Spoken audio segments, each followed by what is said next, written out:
दोस्तों आईआईटी की इस इम्पोर्टेंट सीरीज को आगे बढ़ाते हुए इंडस्ट्रिंग हीडिंग से जो क्वेश्चंस पूछे जाते हैं दोस्तों उसको हम लोग सॉल्व करेंगे।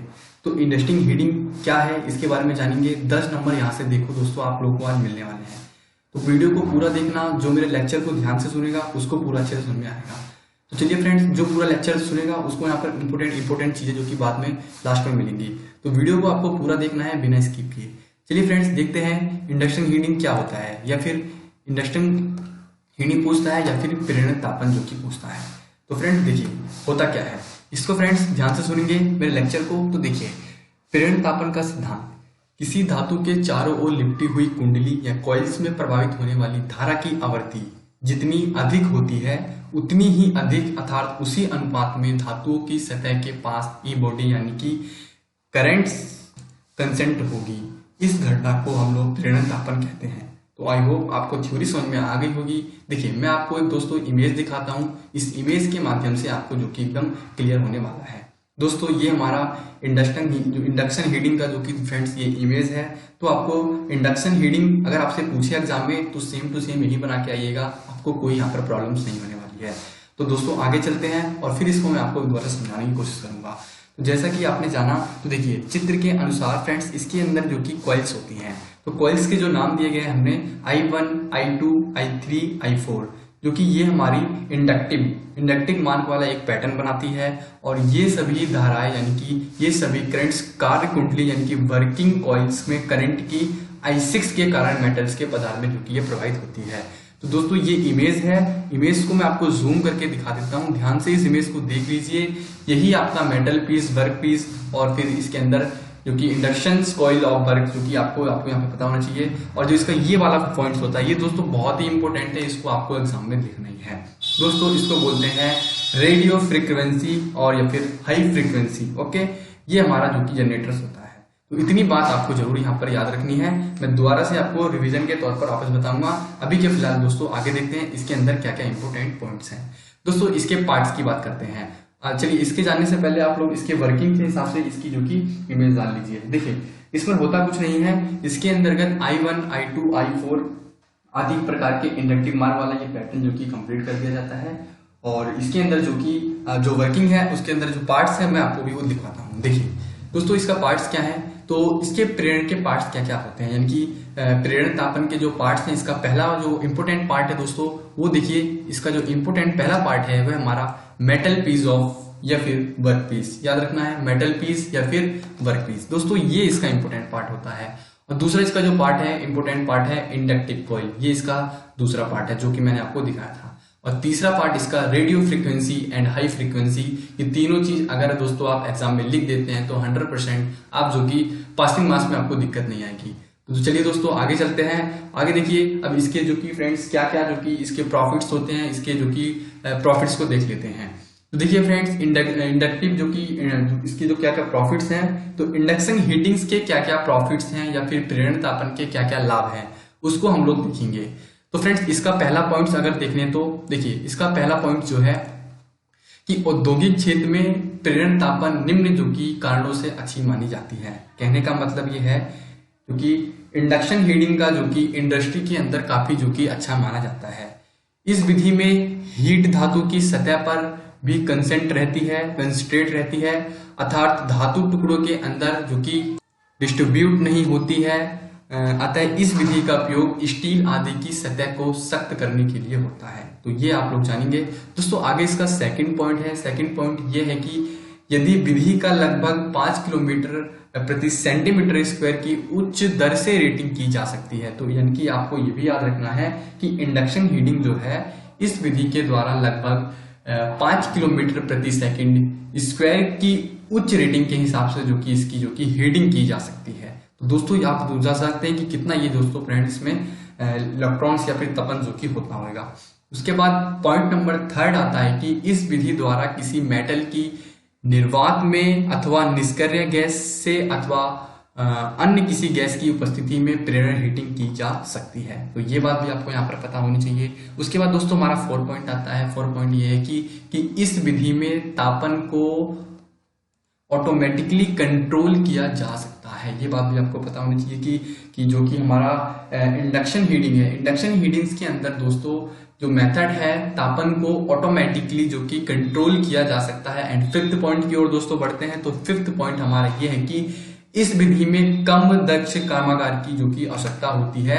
ये बात आपको दोस्तों 100% यहाँ पर पता होनी चाहिए दोस्तों। कभी भी दोस्तों ये चीज आपको भूलनी नहीं है, लाइफ टाइम याद रखनी है कि इंडक्शन हीटिंग बहुत ही ज्यादा इंपॉर्टेंट है दोस्तों। 5 नंबर देख लेना गारंटेड है, क्योंकि इस बुक के अंदर कुछ जो देने को है तो दोस्तों वह हमारा इंडक्शन हीटिंग ही है दोस्तों, जो कि आपको दिया जा सकता है।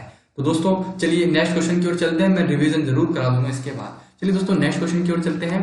तो नेक्स्ट क्वेश्चन है हमारा इंडक्शन हीटिंग जो है इसके व्यवहारिक उपयोग, क्या क्या इसके व्यवहारिक उपयोग है।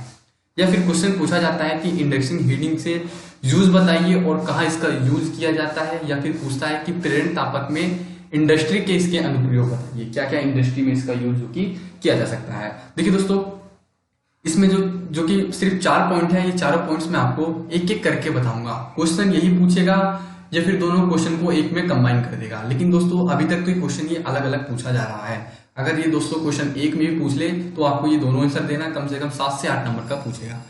देखिए दोस्तों चलते हैं इसकी तरफ। देखिए इंडक्शन हीटिंग्स के व्यवहारिक उपयोग क्या क्या होते हैं।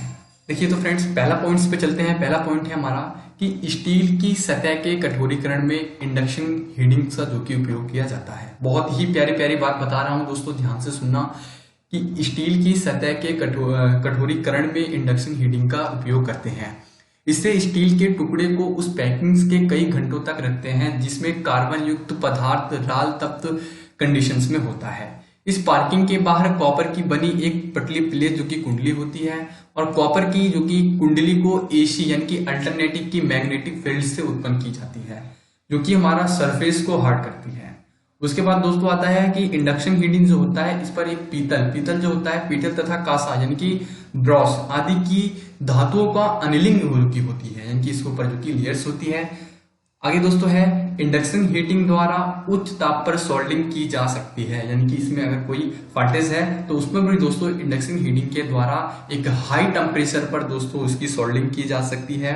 इस विधि में दो धातु के टुकड़े को आपस में जोड़ने के लिए दो टुकड़े को आपस में ठीक प्रकार का समायोजन करके उचित मात्रा में फ्लक्स किया जाता है और फिर जोड़े जाने वाले पदार्थ पर जो कि उस पर सोल्ड किया जाता है। कहने का मतलब अगर आपका कोई मेटल टूटा हुआ है तो दोस्तों इसको जोड़ने के लिए एक यहाँ पर इसके बगल में एक मेटल लगकर इस पर जो कि दोस्तों सोल्डिंग की जा सकती है। ठीक है, तो इस इंडक्शन हीटिंग के कारण जो कि सोल्डर शीघ्र से पिघलकर दोनों धातुओं के जोड़ को जो कि सील कर देता है। तो ये बात दोस्तों यहाँ पर काफी इंपॉर्टेंट है।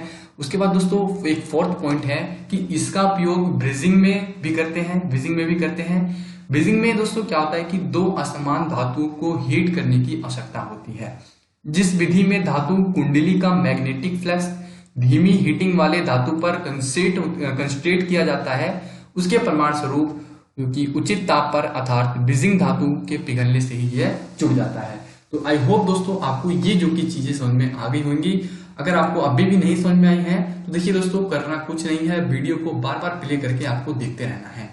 बस आपको वीडियो को समझ में नहीं आता है तो बार बार वीडियो को देखिए, एक बार नहीं देख पाए तो दोबारा देखिए, आपको ये समझ में आ जाएगा। तो चलिए दोस्तों एक बार मैं फटाफट से आप सभी का रिवीजन करवा देता हूँ जिससे आप लोगों को कोई दिक्कत ना हो। तो चलिए दोस्तों इसमें देखिए इंडक्शन हीटिंग क्या था मैंने बताया था। तो इसकी थ्योरी ये थी, किसी धातु के चारों ओर लिपटी हुई कुंडली में प्रवाहित होने वाली धारा की आवृत्ति जितनी अधिक होगी उतनी ही अधिक अर्थात उसी अनुपात में धातु की सतह के पास यानी उसकी ईबीडी करंट कंसर्ट होगी। इस घटना को प्रेरण तापन कहते हैं। देखिए एक छोटी सी थ्योरी बहुत ही आसानी से जो कि आपको समझा सकती है। उसके बाद दोस्तों मैंने आपको बताया था इंडक्शन हीटिंग है उसकी इमेज इसी तरह से आपको बनानी है। इसके अंदर जो ये दोनों करंट है इसको I1, I2, I3, I4, I5 and I6 आप लोगों दोस्तों इसको जो कि आपको नाम देना है। ये बाहर का जो पोर्शन होता है दोस्तों, इस बाहर के जो पोर्शन को दोस्तों हम लोग क्या कहते हैं, तो इस बाहर के जो पोर्शन है हमारा, इसको हम लोग इंडक्शन कॉइल ऑफ पर कॉइल्स भी कहते हैं। ओके, बाकी आपको मैंने बता ही दिया है I1, I2, I3 and I4, I5 and I6। Okay, और ये हमारा मेटल पीस होता है जो कि अंदर वाला वर्क करता है।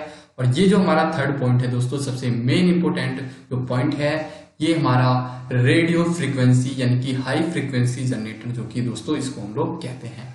तो इतनी बात आपको याद रखनी है। और जैसा कि इमेज के माध्यम से आपको बिलीव हो रहा होगा कि I1, I2, I3 आदि के लिए इंडक्टिव मार्ग वाला एक पैटर्न होता है। ये सभी धाराएं कार्य कुंडली यानी कि वर्किंग कॉइल्स की करंट्स I6 के कारण मेटल को पदार्थ को जो कि प्रेरित करती है। दोस्तों इसको मैंने 2 बार इसीलिए बताया है क्योंकि ये आएगा 100% आपको जो कि एग्जाम में देखने को मिलेगा। उसके बाद दोस्तों इसके पार्ट्स की मैंने बात बताई थी, तो इसके अंदर एक पहला पार्ट होता है मेटल पार्ट या फिर वर्क पीस। 2 चीज के अंदर होती है, मेटल पीस या फिर वर्क पीस। उसके बाद सेकंड पॉइंट जो कि इसके अंदर इंपोर्टेंट है इंडक्शन कॉइल। उसके बाद थर्ड पॉइंट दोस्तों यहाँ पर जो इंपोर्टेंट है वो है हमारा रेडियो फ्रीक्वेंसी या फिर हाई फ्रीक्वेंसी। दोस्तों इसके ये पार्ट्स हैं, कहाँ कहाँ इसका यूज होता है। तो दोस्तों ये जो कि इंडस्ट्री के अंदर जो कि काफी यूजलेस मानी जाती है, काफी डिमांड है इसकी। और इस विधि के द्वारा जो कि हीट धातु की सतह पर जो कि कंसेंट होती है, अर्थात धातु के जो टुकड़े होते हैं उसके अंदर जो कि डिस्ट्रीब्यूट नहीं होती हैं, ये सारी चीजें इसके अंदर होती हैं। और इस मेथड के द्वारा लगभग जो कि 5 किलोमीटर प्रति सेकंड की उच्च दर से दोस्तों यहाँ पर हीटिंग की जा सकती है। और इस किसी भी मेटल के निर्वात में कोई वो एक्टिव गैस हो, एक्टिव गैस या निष्क्रिय से अथवा किसी गैस की उपस्थिति में प्रेरण की हीटिंग यहाँ पर की जा सकती है। और ये जो विधि होती है हमारा इंडक्शन हीटिंग होती है, ये दोस्तों तापन की ऑटोमेटिक कंट्रोलर जो कि इसको किया जा सकता है, यानी कि इसको ऑटोमेटिक ताप को इसको कंट्रोल किया जा सकता है। और इस विधि में कम दर से यानी कि कम से कम काम जो कि काम करने वालों की जो कि यहाँ पर आवश्यकता होती है। और उसके बाद दोस्तों हमारा जो सेकंड पॉइंट था हमारा वो था इंडक्शन हीटिंग के व्यवहारिक उपयोग। इसके क्या क्या व्यवहारिक उपयोग हैं, इसके क्या क्या उपयोग हैं। तो ये 4 पार्ट्स मैंने आपको बताए थे, यही इंपॉर्टेंट है, यही आपको एग्जाम में लिखने हैं। तो जैसे इसके द्वारा दोस्तों आपको पता है इसके ऊपर जो लेयर होती है पॉलिश की जाती है वह ब्राउन्स की या फिर पीतल की दोस्तों यहाँ पर धातुओं का यहाँ पर अनिलिंग जो कि इसके ऊपर की जाती है। और दोस्तों ये हमारा काफी कठोरीकरण विधि होती है। इसके अंदर 2 प्लेट, कोई भी 2 प्लेट होती है दोस्तों, उसको आपस में जोड़कर उस पर जो कि सोल्डरिंग इसी विधि के द्वारा यहाँ पर की जा सकती है। ओके। और ये जो इंडक्शन हीटिंग द्वारा जो कि फ्रेंड्स एक हाई टेम्परेचर पर दोस्तों यहाँ पर सोल्डरिंग की जाती है। इसके द्वारा आप किसी भी धातु के 2 टुकड़ों को आपस में जोड़ने के लिए आपस में ठीक प्रकार से उसको एडजस्ट करके उस पर एक उचित फ्लस्क लगाकर दोनों को स्थान पर आप सोल्डरिंग कर सकते हैं। और इंडक्शन हीटिंग्स के कारण सोल्डरिंग जो कि शीघ्र पिघल जाते हैं और दोनों जो कि आपस में मिलाकर उसको एक तरह से सील कर देता है, आपस में उसको चिपका देता है। और इसका उपयोग जो है ब्रिजिंग में भी किया जाता है। ब्रिजिंग में 2 असमान धातुओं को हीट करने की आवश्यकता होती है। इस विधि में धातु कुंडली का मैग्नेटिक फ्लक्स एक धीमी हीटिंग वाली धातु पर कंसंट्रेट किया जाता है। ओके। इसके परिणाम स्वरूप जो कि उच्च ताप पर अर्थात ब्रिजिंग धातु से पिघलने जो कि ये छूट जाते हैं। तो इतनी बात आप लोगों को जो कि इंडक्शन हीटिंग्स के अंदर जो कि आपको याद रखनी है। तो फ्रेंड्स बताना है आपको वीडियो कैसा लगा। अगर फ्रेंड्स आपको वीडियो अच्छा लगा हो तो प्लीज मेरे चैनल को सब्सक्राइब कर लेना और ज्यादा से ज्यादा अपने फ्रेंड्स को शेयर करना है। जो भी आपकी प्रॉब्लम है आप लोग प्लीज वीडियो में कमेंट करके अपना फीडबैक देना है आपको कि आपको वीडियो कैसा लगा। तो दोस्तों कल मैं इसका एक 3rd पार्ट रिलीज करने वाला हूं जिसके अंदर 2 क्वेश्चन जो हमेशा एग्जाम में पूछे जाते हैं उन क्वेश्चंस को जो कि दोस्तों इंक्लूड करूंगा। तो जिस किसी को भी वो क्वेश्चन देखना है चैनल को सब्सक्राइब कर लेगा और अपने फ्रेंड्स को जो कि शेयर कर दे और बेल आइकन प्रेस कर लेना, जिससे कि कोई भी किसी भी ट्रेड की वीडियो यहाँ पर आएगी तो आप लोग आसानी से सुन लेना। तो दोस्तों ये काफी इंपॉर्टेंट होने वाला है मैकेनिकल्स और इलेक्ट्रॉनिक्स वालों के लिए। तो चलिए फ्रेंड्स बताना है आपको कमेंट करके कि आपको किस टॉपिक्स पर वीडियो चाहिए और आपको ये वीडियो कैसा लगा। तो चलिए friends thank you for watching this video. तब तक के लिए बाय बाय, टेक केयर। फिर मिलते हैं एक नेक्स्ट वीडियो में।